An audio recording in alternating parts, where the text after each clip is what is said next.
Taking a look at Rory Mcilroy's golf swing. In this setup, I want to point out something that is very important to his golf swing in order to produce functional golf shots, and that is his alignment. You can notice that his feet are aiming quite far to the left as well as his shoulders. This allows his swing to work a lot more functional so that he's not so underneath and that club path doesn't get too far to the right. From the setup to the takeaway, you'll notice that the hands work in slightly and the club's pretty much on plane there, maybe a little bit inside the hands there, obviously nothing to worry about there. And the hips start to rotate open a little bit. As he takes it from here to the next position, you'll notice that the hands are in a relatively deep position, and what I mean by that is how far behind his body that his hands are. And you'll also notice that his wrist is in a little bit of extension here, meaning there's a little bit of cup to the wrist. As he takes it to the top of the backswing, you'll notice that that hand depth is very significant in regards to how far behind his hands are of his body. And then you'll also notice that his wrist is in extension quite a lot there as well. And then that club face is in somewhat of a neutral position, maybe slightly open for Mcilroy's speed.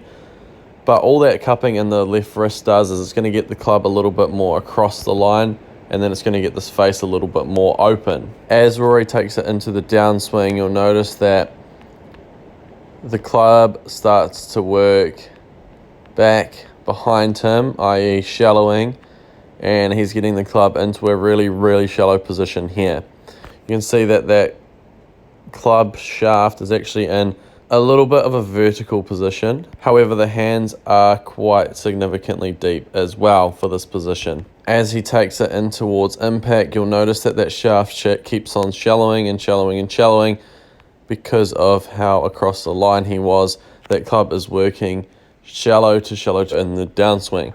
And then he gets it into an extremely shallow position here and allows his body to rotate open hard and rip to the left there to get this club back on plane. And that's where his alignment comes in massively, because if his alignment was shifted a little bit more to the right there, then his body and chest would be a lot more closed relative to the target, meaning that the club would be a lot more underneath the plane. Whereas by allowing himself to aim to the left, he's allowing that club to get a bit more on top of the plane and not allow massive pushes or massive overdraws or pull draws. As he gets into impact there, you'll see that that's a pretty awesome impact position there. But I want to point out where this golf ball starts. So relative to where he's setting up with his alignment with his feet and shoulders, this golf ball has started significantly to the right. And that's because of how much hand depth and how much that club is shallowing in the downswing. That club is in a very shallow position. And that's why that golf ball is starting so far out to the right. As he takes it into this position there, you'll see it's unbelievable position. Looks really, really solid there.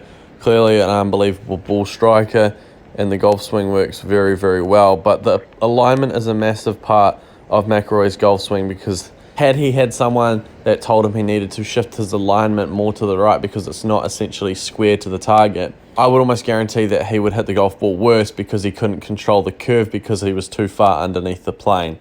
But it's all relative. It all depends on how your golf swing works in order to where you should align your feet and shoulders, or how you should do other movements in the golf swing. Obviously a very solid golf swing, but there is a little bit of uniqueness to this swing in order to produce unbelievable golf shots.